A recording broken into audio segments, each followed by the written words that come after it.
ان کے ماں باپ کیسے وہاں روتے ہیں، یہ کیا کو وہ تو چونکہ آپ نے وہ دنیا دیکھی نہیں. میں گیا کئی مرتبہ وہاں، شریف ماں باپ، وہ مائیں کس طرح سے رو. ایک مرتبہ ہم وہاں گئے، ایک عورت تھی، کہنے لگا یہاں سے لڑکا مس پارتا ہے کیا سا، کہتا ہے 4 بہنیں اس کی ہیں، میں بیوہ ماں ہوں، باپ اس کا کینسر میں مر گیا ہے، اب یہ ایک ہی لڑکا تھا، یہ بھی یہ چرس پیتا رہتا ہے، ہم نے اس کو یہاں رکھا ہے، اور یہاں رکھا ہے، وہاں اس کو رسیوں سے باندھ کر کے رکھا کیونکہ وہ بھاگنا چاہتا ہے وہاں سے.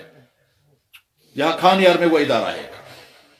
تو میرے نوجوان بھائیوں، تمہارے لیے محمد رسول اللہ کا میسج کیا ہے کہ اپنی جوانی ویسے بناؤ جیسے محمد صلی اللہ علیہ وسلم کی جوانی تھی، پاک صاف جوانی جس میں کوئی داغ نہیں. اگر آپ اپنی جوانی کو خراب کیا تو معلوم تم اپنے والدین کے لیے بوجھ بنو گے، اور والدین بعد میں کہیں گے خدایا ایسی اولاد ہمیں نہیں چاہیے تھی، یہ مصیبت بن گیا ہمارے لیے. میں نے خود ایسے لوگوں کو دیکھا ہے، وہ کہتا ہے خدایا ہم بغیر اولاد کے بہتر تھے، مگر یہ مصیبت کو سنا. اسی شہر میں گھر میں گیا تھا عیادت کے لیے، مزاج کرسی کے لیے.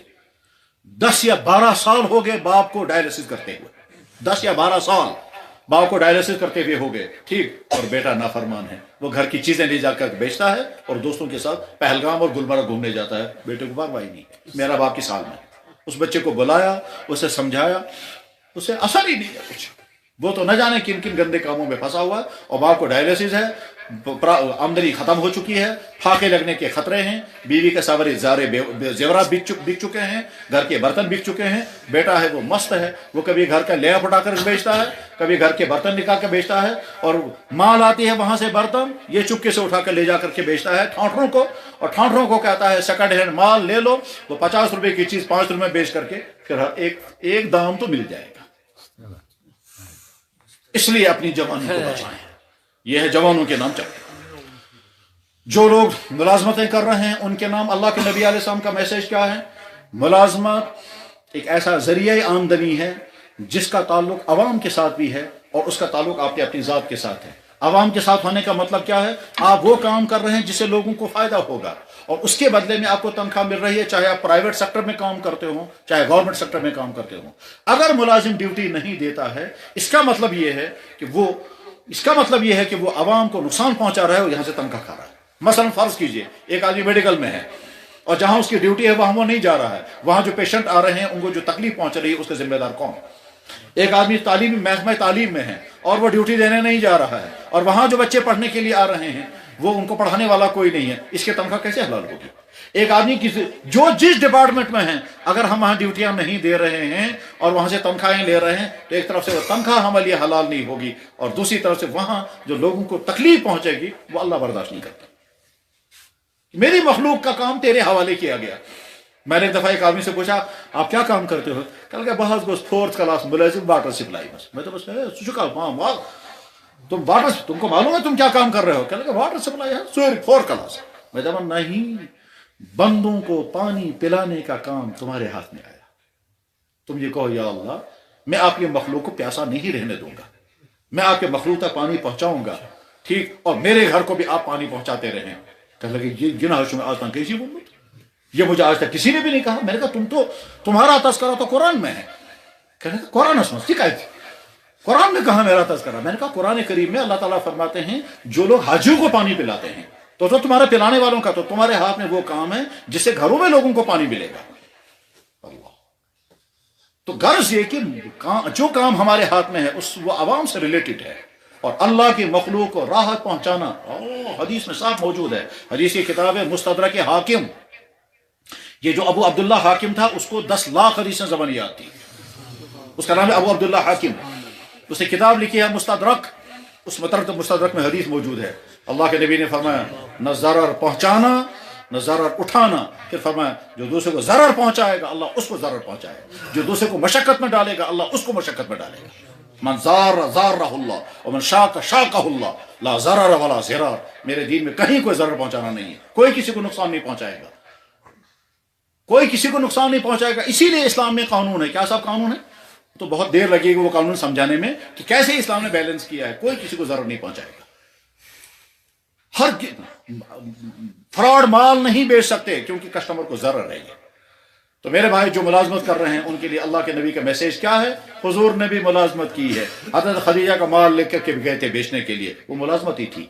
اور جب واپس آئے ہیں تو حضرت خدیجہ نے کہا بکا عشا ملازم، میں اس کے ساتھ نکاح کروں گی، تو بعد میں خدیجہ کا نکاح جناب رسول اکرم صلی اللہ علیہ وسلم کے ساتھ. ورنہ اگر شروع میں بات کریں گے یہ جملہ بولنا مشکل ہے، ورنہ حقیقت یہ ہے کہ اللہ کے نبی محمد رسول اللہ تو ملازم تھے کن کے؟ حضرت خدیجہ کے، ان کا مال لے رہے تھے بیچنے کے لیے.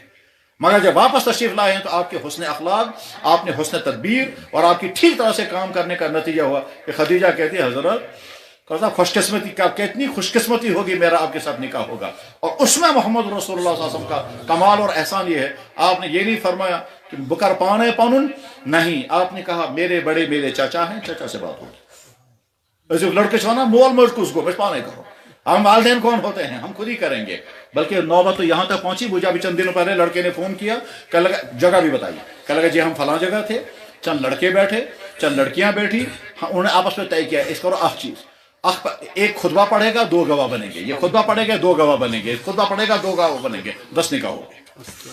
اور گواہ والوں کو پتہ ہی نہیں، یہ کہا ٹھیک ہے، یہ پوچھتے ہیں یہ ٹھیک کیا ہم نے یا نہیں. ماں باپ کون ہوتے ہیں، ہم کیوں ان سے پوچھیں گے؟ میرے بھائی ہرگز نہیں. لڑکے اور لڑکیوں کو خود یہ قدم نہیں اٹھانا ہے، یہ زندگی بھر کا فیصلہ ہے ماں باپ کے ماتحت رہنا.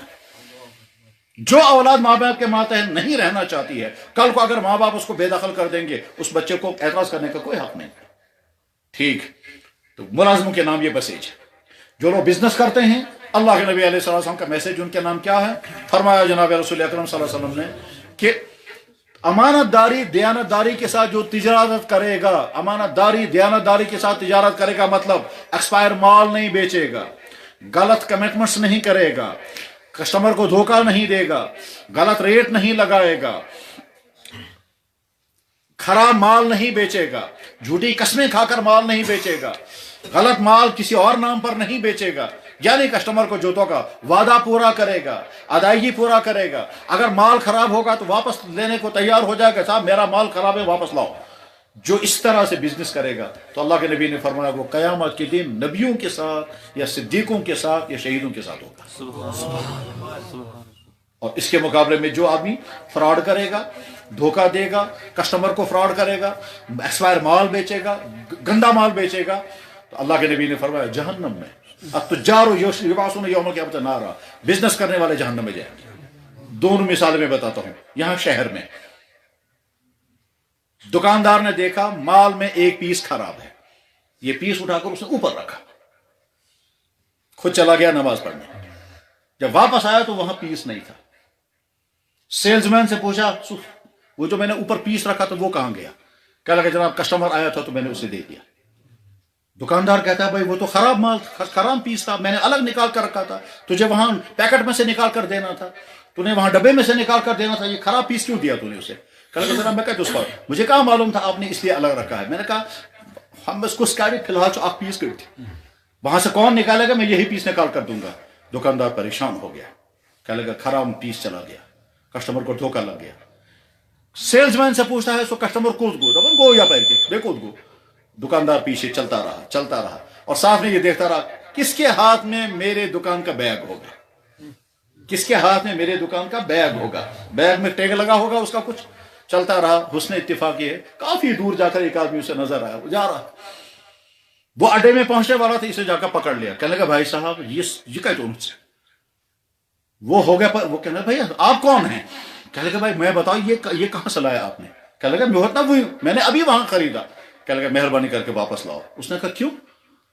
میں پوچھ دی، میں نے تو پیسہ دیا ہے. کہنے لگا ہاں آپ نے پیسہ دیا ہے، میں دکاندار ہوں. تو ہنسو کا برجو دکاندار تو اس کو نہ ہے مہربانی کر کے واپس اس کو واپس لایا. اور واپس لانے کے بعد کہا دیکھو اصل میں یہ پیس خراب ہے، آپ نے اسی دکان سے لیا، میں دکان کا مالک ہوں، یہ سیلز مین ہے، میں نماز کو گیا تھا، اس نے غلط پیس آپ کو دیا ہے، میں یہ پیس واپس لیتا ہوں. کھول کر دکھایا اور دوسرا پیس اس کو دیکھیا. وہ کہتا ہے خدایا اگر اسی دکاندار دنیا سے مداسب تیلے دنیا سے رحمت. ایک کیس. دوسرا کیس، ایک دکاندار میرے پاس آیا، کہنے لگا جناب مال بہت رکھا ہوا تھا اور خراب بھی ہو گیا تھا، ساتھ اسکیم کی وجہ تم بس ٹھیک، مگر خدایان کر یہ کسٹمر بنو، خدایان کر یہ اچھو نا خدایان کر یہ. اس کو کہتے ہیں خدا نے بڑا احسان فرمایا. گرم مال تھا، ایکسپائر مال ہو گیا تھا، اس میں کیڑے پڑ گئے تھے، مگر کسٹمر مل گیا تو سارا مال بک گیا. مطلب اس میں کیا تھا بھائی بہت آمد اگر دعوت کی ہوتے مزہ امچی دعوت کیا شکرانہ سے شکر مولوی صاحب آپ میں کیا ژنڈ گژھنا یہ میرے بھائی اللہ کے نبی کا میسج تمام بزنس، اگر بزنس مین امانت دار اور دیانت دار ہوگا اتنی برکتیں ہوں گی. اللہ کے نبی، اور اچھی طرح یاد رکھیں، تاجر کو تاجر کس نے کہا؟ محمد الرسول اللہ، ورنہ اس سے پہلے تاجر کو کہتے تھے لٹیرا. تاجروں کا نام تھا لٹیرا، کیونکہ یہ یہاں سے یہ کیا کہتا ہے، مال دیتا ہے، وہاں سے پیسہ لوٹتا ہے. تو تاجروں کو کہتے تھے عقار، تاجروں کو کہتے تھے اکال. سب سے پہلے اللہ کے نبی نے تاجروں کا تاجر کا لقب حضور نے دیا. ایک مرتبہ جناب رسول اکرم صلی اللہ علیہ وسلم بازار تشریف لے گئے، سارے لوگ بزنس میں لگے ہوئے ہیں، بالکل ایسے مان لیا جیسے وہ سنڈے مارکیٹ ہوتی ہے یا مارننگ مارکیٹ، وہاں ہر آدمی لگا ہوا ہوتا ہے، کسی کو کچھ پتہ نہیں کون کہاں ہے. اس میں حضور جب تشریف لائے تو اچانک جو لوگ، ہاں حضور تشریف آئے بازار میں، سارے لوگ جمع ہو گئے. حضور نے فرمایا یا معاشر التجار، او تاجروں، بوجھو سے سیری. جناب سارے لوگ جمع ہو گئے، حضور بازار تشریف لائے ہیں، آپ دیکھیں گے کیا فرمائیں گے. اللہ اکبر. تو جب حضور نے فرمایا احکامات دیے، من غش فلیس منا، جو کسٹمر کو دھوکہ دے گا وہ ہم میں سے نہیں. من غش فلیس منا، جو ہم کسٹمر کو دھوکہ دے گا. لا غرر، خبردار مال میں ملاوٹ کر کے مت بیچو، دھوکہ مت دو، جھوٹی قسمیں مت کھاؤ. فرمایا جھوٹی قسمیں کھا کر سمجھانا کیا ہوا؟ اللہ، جس وقت دکاندار قسمیں کھاتا ہے، اللہ ایسی ایسی قسمیں تو انہیں اکوئی نیچو تمسلی مارو، اکوئی نیچو تمسلی مارو کہتی سے آپ پونس ہے کرے وہ کام کرے یا خرید ہے اسی شمے پہ مت. بلکہ ایک شخص نے تو عجیب کیا، اس نے کہا جناب یہ آپ اس قسم تو جھوٹی قسم بھی نہیں ہونی چاہیے، مگر قسم تو کچھ قسم، مگر خدا سن قسم سنتی ٹھیک. لہذا تم کیا کرو، سیر این آپ بروں گلاب، سو گلاب تھو نو پیک کر. اس کے بعد جب کوئی آتا تھا جناب کہتے دبن ہے یہ ہے نگو واریا دو دبن ہے قوم کی قسم. وہ سمجھتا ہے شاید یہ قرآن شریف ہے.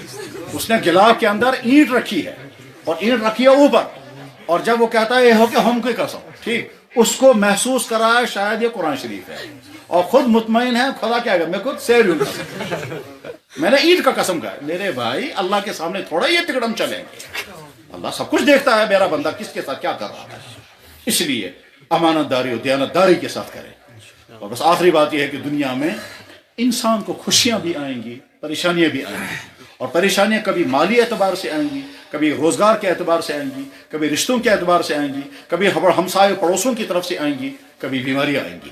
اور ان تمام چیزوں کے لیے ایمان والے کو کھڑا رہنا چاہیے، اس میں گھبرانا نہیں چاہیے، اس لیے کہ یہ پریشانی اللہ کے نبی کو بھی آئی اور ان سے زیادہ پریشانیاں دنیا میں کسی کو نہیں آئی.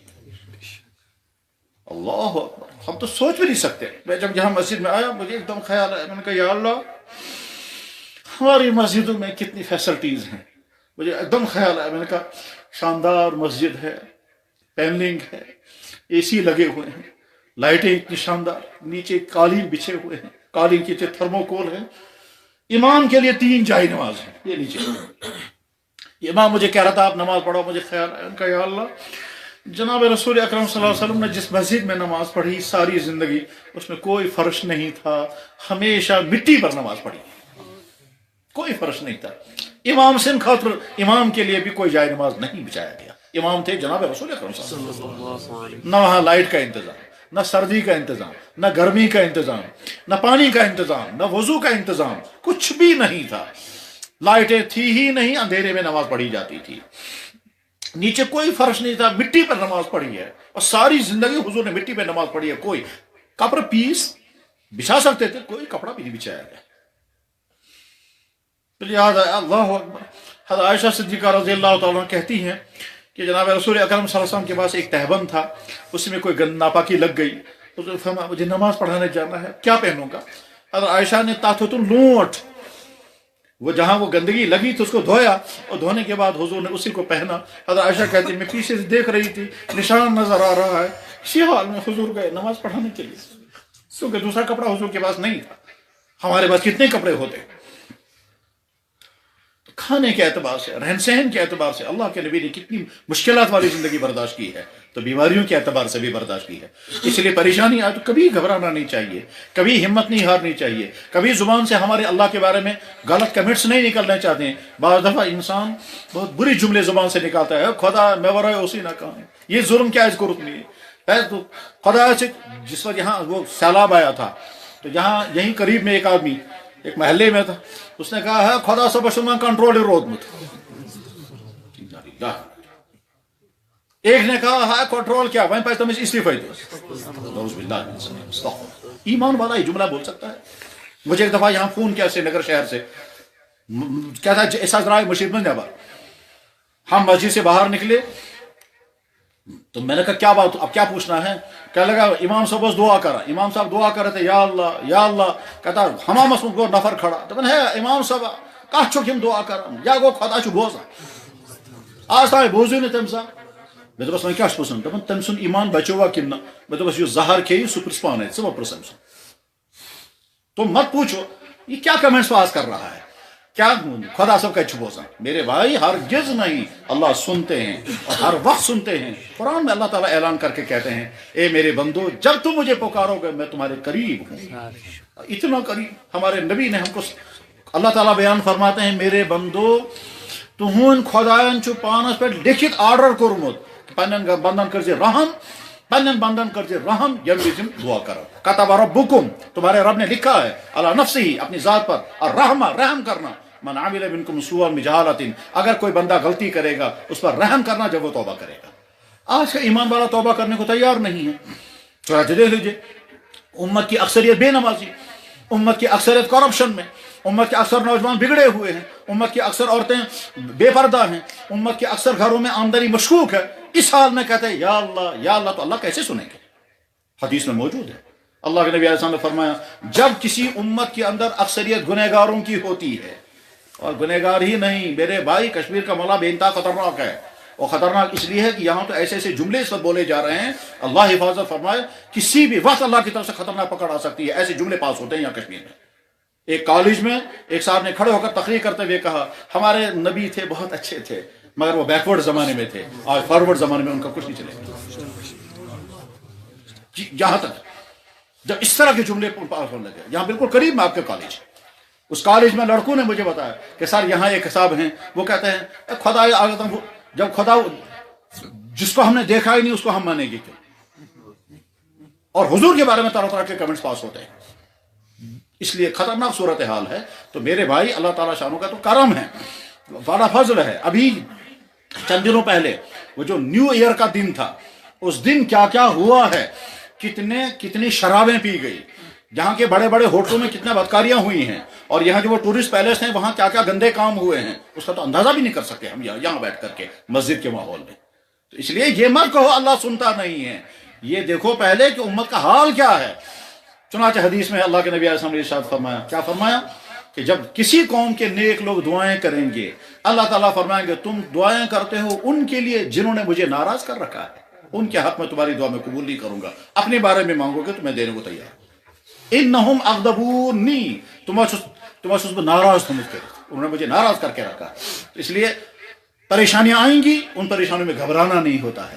بیماریاں آ سکتی ہیں, گھبرانا نہیں ہوتا ہے. مشکلات آ سکتی ہیں, گھبرانا نہیں ہے. اس وقت اپنے آپ کو تسلی دینی ہے.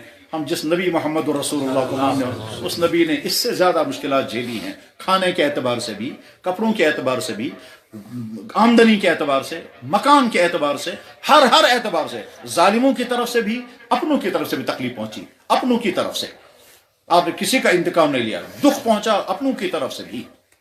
اللہ, ایک مرتبہ آپ کا بہت قریب ترین رشتہ دار تھا, قریب ترین رشتہ دار, اس نے ایسی توہین کی ہے حضور نبی علیہ السلام کی. اللہ, ایک مرتبہ حضور کے داماد, وہ ابو لہب کا بیٹا تھا, وہ حضور کا داماد تھا, اس نے کھانے کعبے میں آ کر کہا محمد تو جھوٹا ہے, تیرا قرآن بھی جھوٹا ہے.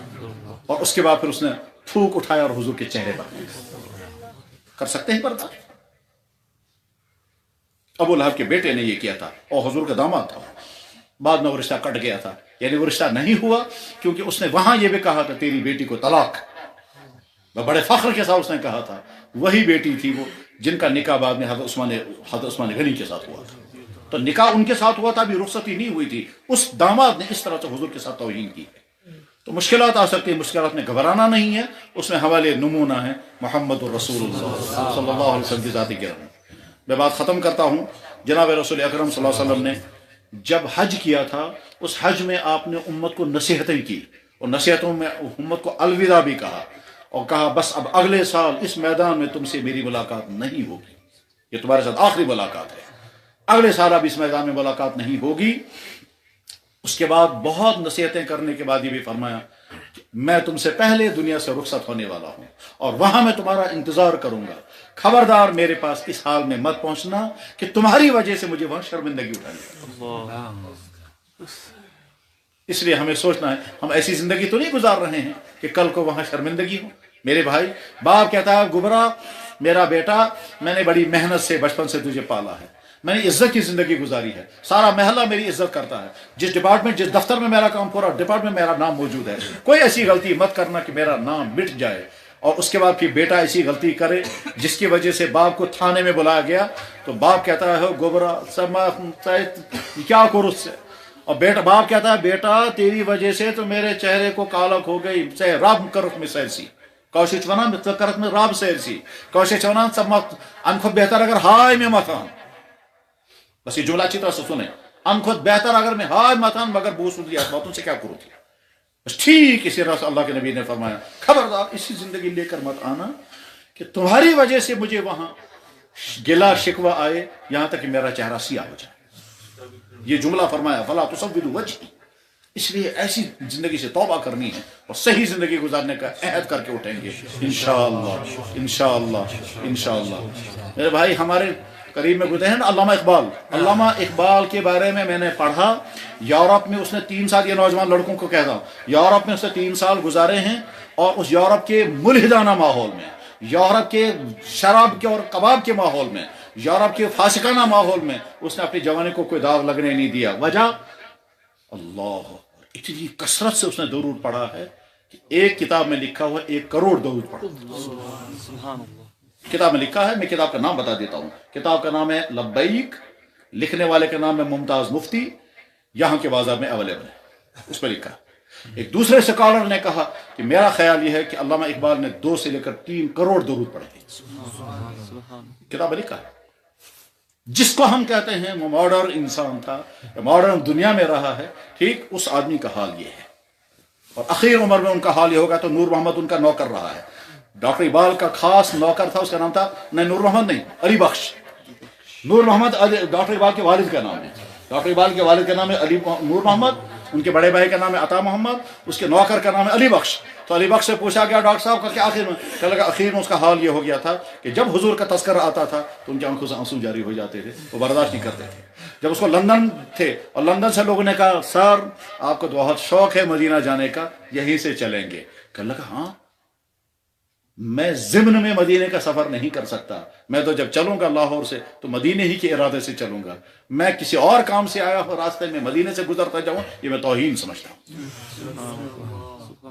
یہ توہین سمجھتا ہوں۔ درا آؤ صبح بدل کام کرتا چلو یہ پیری گسو مدینہ پہ، میں اس کو توہین سمجھتا ہوں۔ پھر واپس آئے تو کئی نوابوں نے کہا ہم آپ کا انتظام کریں، کہنے لگے میں دوسروں کے پیسوں سے مدینہ جاؤں گا، میں اس کو توہین سمجھتا ہوں۔ جب اللہ میرے پاس اپنے انتظامات کر دیں گے پھر میں جاؤں گا۔ اور احتیاط اتنی تھی، ڈاکٹر اقبال وکالت کرتے تھے، وکالت کرنے میں جس کا کیس جیت گیا وہ کبھی مٹھائی کا ڈبہ لے کر آتا تھا۔ تو علامہ اقبال نے کہا جناب آپ کے ساتھ جو کمنٹس ہیں وہ فیس لینے کی ہے، مٹھائی کا ڈبہ نہیں، میں مٹھائی نہیں لے سکتا۔ وہ کہنے لگا سر ہم ٹوکرا لے کر کے آئے، پھل کا ٹوکرا اور مٹھائی لے کر کے آئے، آپ قبول کریں۔ علامہ اقبال نے سید سلمان ندوی کو خط لکھا کہ مجھے بتائیے کہ جس کا کیس جیت گیا ہو فیس اس نے دے دی، اس کے بعد اگر وہ مٹھائی کا ڈبہ لے کر کے آئے گا تو مٹھائی کا ڈبہ لینا جائز ہے، اتنی احتیاط برتتے تھے۔ اللہ جل شانہ ہم کو بھی ایسی ہی زندگی عطا فرمائے۔ وآخر دعوانا ان الحمدللہ رب العالمین برحمتک یا ارحم الراحمین۔ سیری برو درود شریف ایسا نہ کرو مخصر پان دعا انشاءاللہ پتہ کسبان پتہ یہ نماز پڑھنا ات من ممکن چھو تو میں سو تکلیف گومت کیاز وقت گو علاو مگر چونکہ یہ تھوڑا سا اجازت ہومت دت، اس لیے بہرحال اگر کہ لیکن میرے بھائی ہم توبہ کر کے اٹھیں گے۔ ہم نے سنا، ظاہر ہے یہ کوئی فنکشن نہیں، کوئی دعوت نہیں، ہم نے سنا تو کیوں چینج نہیں کریں گے اپنی زندگی میں؟ یقیناً ہم جب ڈاکٹر کے پاس جاتے ہیں کیا روکیں کہ اگر ڈاکٹر نے مجھے کچھ کہا تو میں ڈاکٹر نے کہا تموک چون بند پرون سے پرون تموک چن وول کری تیتی تو